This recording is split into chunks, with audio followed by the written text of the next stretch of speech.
Hello বন্ধুরা, কেমন আছো? আশা করছি সবাই দারুণ আছো। তো আবারও চলে এলাম আরও একটা মজাদার ভিডিও নিয়ে। তো আজকে আমাদের বাড়িতে রান্না করা হয়েছে নিরামিষ, ভেজ ডাল আর পাঁপড় ভাজা। যেহেতু আজকে শনিবার, তো সেই কারণেই বাড়িতে নিরামিষ করা হয়। তো খাওয়া দাওয়ার পর পুচকুকে নিয়ে একটু খেলছিলাম, ওকে ঘুম পাড়ানোর চেষ্টা করছিলাম। তো ও ঘুমিয়ে যাওয়ার পরে আমাকে একটু কাজে যেতে হবে, তো সেটাই করতে যাচ্ছিলাম। তো সাথে রানাকে নিয়ে নিয়েছিলাম, যেহেতু ভিডিও করব, তো সেই কারণে ওকে নিলাম। তো কাজ কমপ্লিট হয়ে যাওয়ার পরে আমরা যাচ্ছিলাম একটু গঙ্গার দিকে। বাড়িতে গঙ্গার জল ছিল না, তো ভাবলাম যে একটু গঙ্গার জল নিয়ে আসি। তো দেখো, কথা বলতে বলতে আমাদের ঘাটে চলে এসেছি। এই ঘাটটার নাম হচ্ছে মুকুন্দনগর ঘাট।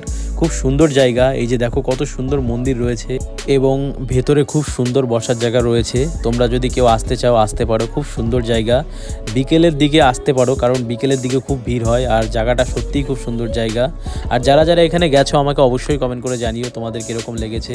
তো কথা বলতে বলতে আমার জল ভরা কমপ্লিট হয়ে গেছে। আর আজকের ওয়েদারটাও খুব সুন্দর ছিল, হালকা শীত এবং হালকা গরম ছিল, তো ভালোই লাগছিল। এরপর আমি আর রানা দুটো লাড্ডু খেয়ে নিয়েছিলাম। এই যে দেখো।